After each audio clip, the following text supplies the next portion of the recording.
Doctor रोशन एक government द्वारा appointed doctor थे और उनकी ड्यूटी उत्तर प्रदेश के एक छोटे से गांव गंगापुर में लगी थी। गंगापुर में पिछले कुछ दिनों से कई लोग एक बीमारी की वजह से पागल हो रहे थे। कुछ लोग तो कमजोरी की वजह से मर भी गए थे। डॉक्टर रोशन को इसी बीमारी के इलाज के लिए गंगापुर भेजा गया था। उस गांव में कदम रखते ही डॉक्टर रोशन ने सीधा उस बीमारी से जूझ रहे एक पेशेंट का चेकअप किया। रोशन ने देखा कि पेशेंट की बॉडी पर अजीब से निशान थे, जैसे किसी ने उसे जोरों से नोचा हो, और उसका शरीर नीला पड़ा हुआ था। साथ ही उसकी नसें इतनी फूली हुई थीं कि जैसे एकदम फटने वाली हों। उस बीमारी से जूझ रहे हर एक पेशेंट के साथ हूबहू ऐसा ही हो रहा था। रोशन को कुछ समझ नहीं आ रहा था, क्योंकि ऐसी बीमारी उसने पहली बार देखी थी। गंगापुर के मुखिया से जब रोशन मिला तो मुखिया ने उसे बताया कि लोगों को कोई बीमारी नहीं हुई है, बल्कि ये एक देवी का श्राप है जो उन्हें लग गया है। उन्होंने कहा कि ये सब कंस्ट्रक्शन वर्कर हैं, जिन्हें देवी के मंदिर की मरम्मत का काम मिला था।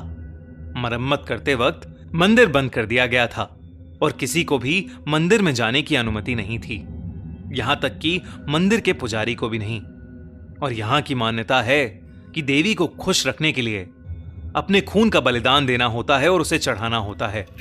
और जब मंदिर बंद था तो किसी ने भी देवी को खून नहीं चढ़ाया। इसी वजह से देवी क्रोधित हो गई और अब उसके क्रोध का प्रकोप सब पर भारी पड़ रहा है। मुखिया ने कहा कि देवी को जल्द ही किसी की बलि देनी होगी, वरना तब तक वो खुद गंगापुर के लोगों की बलि चढ़ाती रहेगी। मुखिया ने रोशन को फौरन गांव छोड़ने की सलाह दी, पर रोशन एक बहुत ही एजुकेटेड और प्रोग्रेसिव आदमी था। इन सब में बिल्कुल यकीन नहीं करता था। उसे लगा था कि ये सब सदियों से चलती आ रही झूठी बातें हैं। लेकिन जब रोशन को गंगापुर के इतिहास के बारे में और चीजें पता लगीं, तो उसके रोंगटे खड़े हो गए। एक रोज वो गंगापुर के मंदिर के पास से गुजर रहा था कि तभी उसे एक अजीब सी बूढ़ी औरत दिखी, जो एक पेड़ के नीचे बैठी रोशन को घूरे जा रही थी।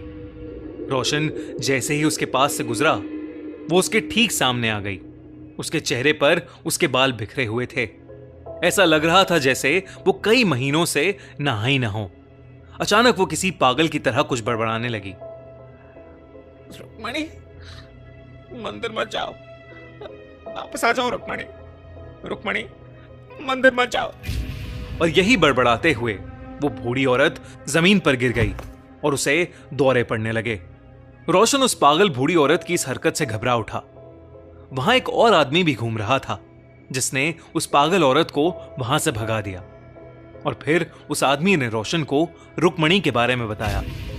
उसने कहा कि करीब 2 साल पहले उसी पागल औरत की 16 साल की बेटी घूमते घूमते उस देवी के मंदिर में चली गई, और जब से वो वापस आई तब से ऐसा लगने लगा कि किसी ने उसके ऊपर काला जादू कर दिया हो। वो अजीब तरीके से बात करने लगी, मिट्टी और मिट्टी में सने कीड़े मकोड़े खा जाती थी, और उस गांव के कुएं के पानी में कभी थूकती तो कभी अपना हाथ चाकू से काट के उसका खून उस कुएं में गिरा देती। लोगों को लगने लगा कि जब वो मंदिर में गई होगी तो उसने ना चाहते हुए भी देवी को नाराज कर दिया होगा, जिसकी वजह से देवी ने क्रोध में आकर रुक्मणी को एक श्राप दे दिया। देखते ही देखते रुक्मणी की हालत और बिगड़ने लगी, और एक दिन रुक्मणी गांव से गायब हो गई और वो तब से लापता है। उसकी बूढ़ी मां उसके जाने का गम बर्दाश्त नहीं कर पाई और पागल हो गई। अब राह चलता कोई भी इंसान उसे दिख जाए तो वो उसे रुक्मणी कहने लगती है और उसे दौरे पड़ने लगते हैं। रोशन का एक किस्सा सुनकर दिल बैठ गया, लेकिन फिर भी उसने उस आदमी से पूछा कि क्या वो सच में मानता है कि ये सब देवी के श्राप की वजह से हुआ है। उस आदमी ने कहा कि उसके मानने न मानने से सच्चाई नहीं बदलेगी। उसने कहा कि पिछले कई सालों से गंगापुर में न जाने कितने लोग गायब हुए हैं और न जाने कितनों की मौतें हुई हैं। कई लोग रुक्मणी की तरह पोजेस्ड भी हो चुके हैं।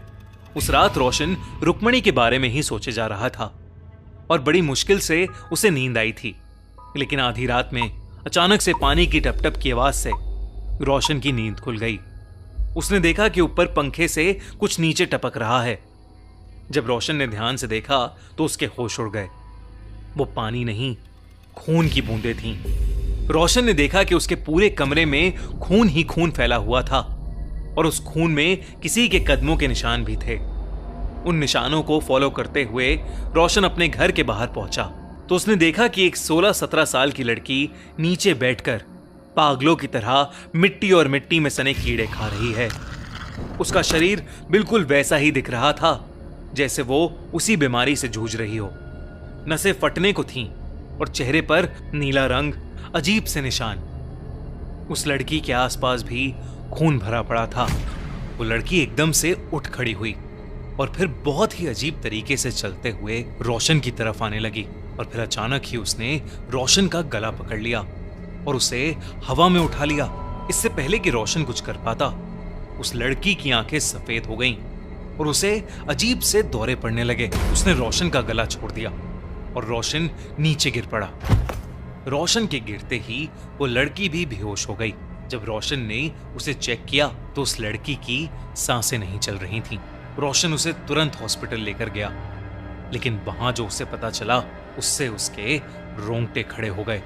जब उस लड़की के टेस्ट हुए तो पता चला कि वो उस रात नहीं बल्कि कई दिनों पहले ही मर चुकी थी और वो कोई और नहीं बल्कि उस गांव में रहने वाली उस पागल औरत की बेटी रुक्मणी ही थी। उस रात रोशन का दिल दहल गया था, लेकिन जब वो वापस अपने घर आया तो उसके घर के अंदर ना तो कोई पैरों के निशान थे और ना ही कमरे में खून की एक भी बूंद।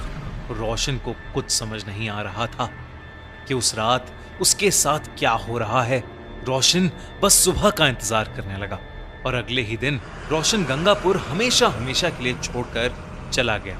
आज भी वो ये सोचता है कि रुक्मणी अगर पहले ही मर चुकी थी तो उस रात वो उसे कैसे दिखी और क्यों दिखी। क्या सच में रुक्मणी और उन कंस्ट्रक्शन वर्कर्स को देवी का श्राप लगा था?